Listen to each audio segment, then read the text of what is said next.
Hello and welcome to the Nano Film Improv Podcast. I'm Dave Heron.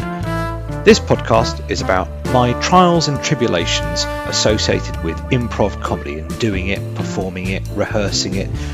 So this is really a cathartic outpouring of the things that I've learnt, the things that I'm struggling with, and an opportunity to share with you and hear from you also some of the things that have worked for you, and equally there'll be some things on this podcast that you have tried that don't work for you. It's all very subjective. My experience level is, well, I've had a few years experience doing improv. I've taught a bit of improv. I've performed with a whole range of exciting and talented improvisers and learnt from sets that have gone well and sets that haven't gone well. And this is all part of an evolution for me as well. So you're very welcome in joining me on this podcast.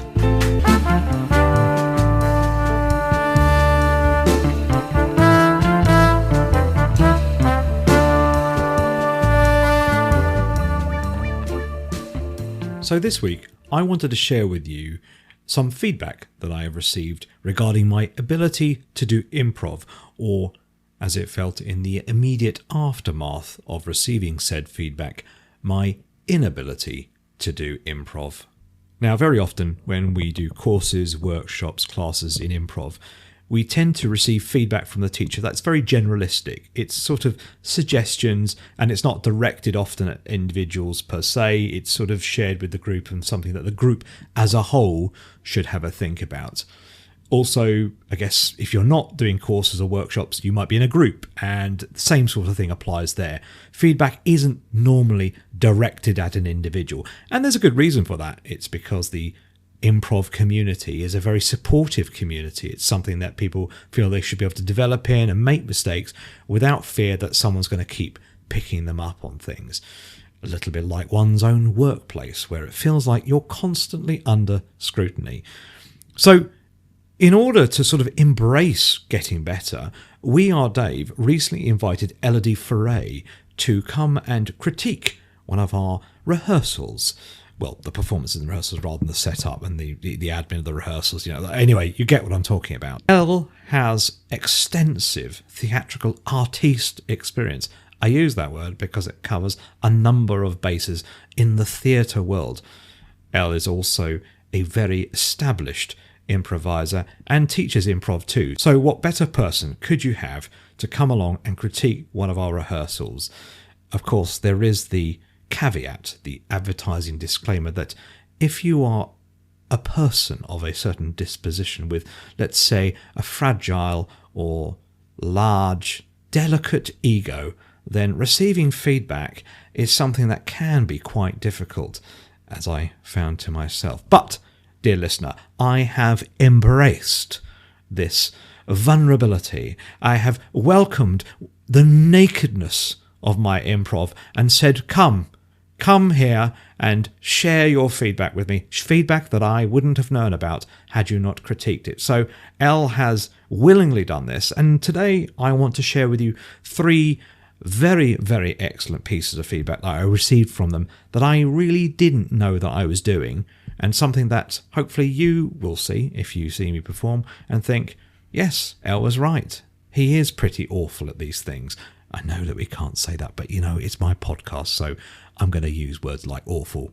But there are 3 great things I wanted to share with you today, and something that I'm hopefully going to work on in the future. So the first of those is, well, a little bit like this podcast. Stop speaking too much. Less is more. That's a wonderful corporate phrase, isn't it? But Elle was very good about pulling out that in several of the scenes I was in, I spoke for too long. Now, I know that I was doing this at the time. I was aware that I was doing it. And what I was trying to do was trying to provide lots of information to the other improviser. At the time, I think I was doing a scene with Lewis, and we were 2 guards in a castle with a vault, I think. And I was trying to give lots of background information to Lewis. But effectively, that was steamrolling. That was me sort of doing over-exploitation of a scene, not leaving enough room for Lewis to provide his details in the scene too. And that was just one that I distinctly remember actually doing it. So it was great that Elle called that out. But it's something that I'm very mindful now that I'm doing a bit too much of. Too much talking in the scene and not enough listening, I guess. maybe I am doing listening, but providing too much information. And that can in itself become quite confusing, as I'll talk about a little bit later on. But actually, I don't need to do that. One simple line, two simple lines, maybe just three simple lines is enough to kind of give the bold offer for the other improviser. So cutting down on how much I'm speaking is a key thing I want to try and do going forward. The second thing, which relates to this in a way, is I found myself sort of trying to have too much information and therefore creating too many threads and themes in the scene. So by talking too much, I was giving too much information and making the scene itself less focused. And so it was complicated for the audience to understand, what is this scene really about? What is the beef between the characters? So it began to sort of flit between different themes, like caring about the family, caring about getting the gold in the vault, caring about my future career. There was so much information that I'd been giving that actually, as a result of that, there were too many threads and themes, and it just became complicated for the audience to understand what is the thing that this scene is about. So again, that's something that I want to try and do. Simplify what the theme of it is. Try and get very quickly to the nature of the theme. And I've talked about that previously in another podcast around sort of exercises that help improvisers converge on a theme about what that scene as quickly as possible. And then, of course, you can then heighten it continuously.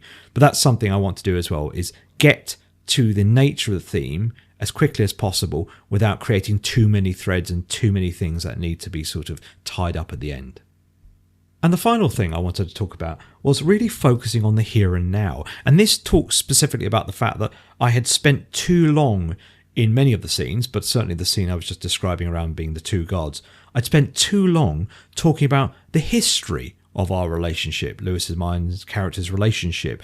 I'd spoken too much about what had happened in the past, what had happened recently, what was happening elsewhere. Now, of course, there's that great improv mantra about show, don't tell. But there was too much of the backstory and not enough like, what does that mean for us now? Now, I do think it's so important to have a why in the scene. Why is it important that you're here? Why is your relationship with the other characters so important? What's brought you together? That's so important.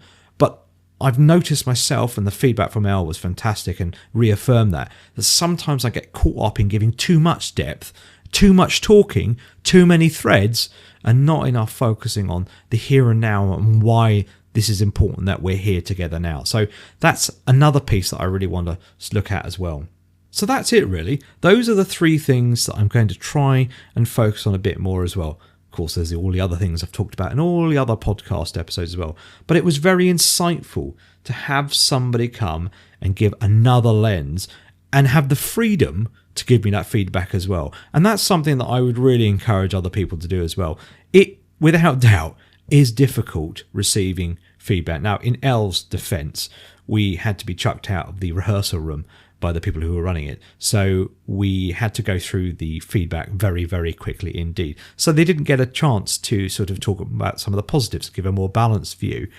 But it is difficult receiving feedback about something that you really, really love doing. But when you give somebody the opportunity who you trust as well, and is a very good improviser themselves and someone who's a very good observer in the theatrical world, if you're able to give them the freedom to give you that direct feedback, relatively unfiltered too, then you will be in a position to be able to take that and push on. And that's just something you just don't get. Even if you film yourself, you still, I don't think, get to see what other people see.